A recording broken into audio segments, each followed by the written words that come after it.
Thank you, Mr. Chairman, for convening this group of experts for today's hearing to discuss the ongoing crisis in our country. Abortion is health care, plain and simple. A person's decision on whether to become a parent is one of the most important that they can make in their life, and a woman's decision whether or not to have an abortion should be hers alone, period.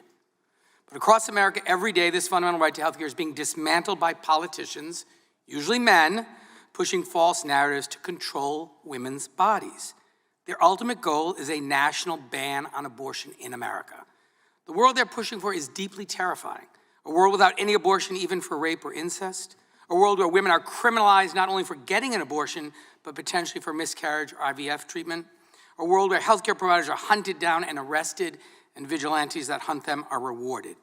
It's incredible to me that this fundamental constitutional right, enshrined more than 50 years ago, is again up for debate. And it's unbelievable that we're even having this debate after we've seen the disastrous effects when women lose access to abortion care. So thank you to our witnesses for coming forth today to explain why access to abortion services is so vital, something you shouldn't have to do, but apparently still needs to be done. And with that, I'd like to move on to a couple of questions. First, Professor Goodwin, can you discuss, when one considers that miscarriage happens in 10 to 15% of known pregnancies, can you discuss that if states criminalize abortions, whether you have concerns that people may be investigated or prosecuted for miscarriages, and maybe speak more broadly about the dangers that exist from criminalizing pregnancy across America and how the courts have begun to do that? Thank you very much for that question. This is urgently important. We saw aspects of this in the late 1980s and 1990s. Black women and brown women were euphemistically the canaries in the coal mine in cases in Mississippi, such as the case of Rainey Gibbs, a 16-year-old who was charged with the depraved murder of Black 16-year-old because she had a stillbirth. The case of Regina McKnight, the first woman in this country to be charged with murder for having a stillbirth, a young African-American woman in her early 20s. This will chill individuals wanting to even receive prenatal care. And for individuals who want to, women who want to carry their pregnancies to term, but live in hostile environments, suffering communities where there are toxins that might make their pregnancies vulnerable, they will be people afraid to actually go to seek medical care because of the possibility of being criminally punished. It also creates pressures on doctors and nurses to spy and surveil and turn in information on their patients. Patients want to be able to get good quality health care, and they don't need being policed by their doctors and nurses, and they certainly don't need the state criminally punishing them when they have miscarriages and stillbirth. Thank you very much. Dr. Robinson, you were being asked some pretty wild theoretical questions earlier about abortions being committed as a baby is halfway out of the birth canal, which of course is not how abortion happens in this country. It's not a thing. It's good television. It's just not true.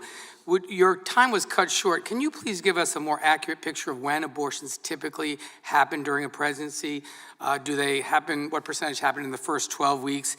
And then finally, can you explain some of the scenarios that may lead a woman to seek an abortion later in a pregnancy?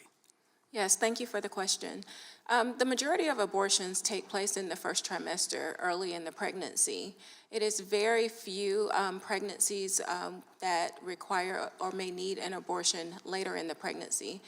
It's important for us to keep in mind that, we have to consider viability being more than gestational age. So sometimes pregnancies that have progressed later, but are later determined to have a lethal anomaly, those are the ones in that rare instance where a pregnant person may opt to terminate that pregnancy as opposed to continuing it until she goes into labor or to term. In those instances where it may not be viable outside of the womb, despite the gestational age, you continue to carry the pregnancy. Thank you. And I'm going to try to be the first person who gets the correct pronunciation, Arrambide. During the process that you described to us in your testimony, which was really important and moving, did you feel that your judgment was trusted? And what should we learn from your experience about the importance of trusting women and individuals who seek abortion care in terms of being in the best position to make those judgments? Thank you. I believe I was trusted to make that decision because there weren't as many onerous restrictions put upon my access to care at the time. I think people are not trusted now, and that's what's happening as a result of all these restrictions being in place. And I want to address my response to Mr. Johnson's question.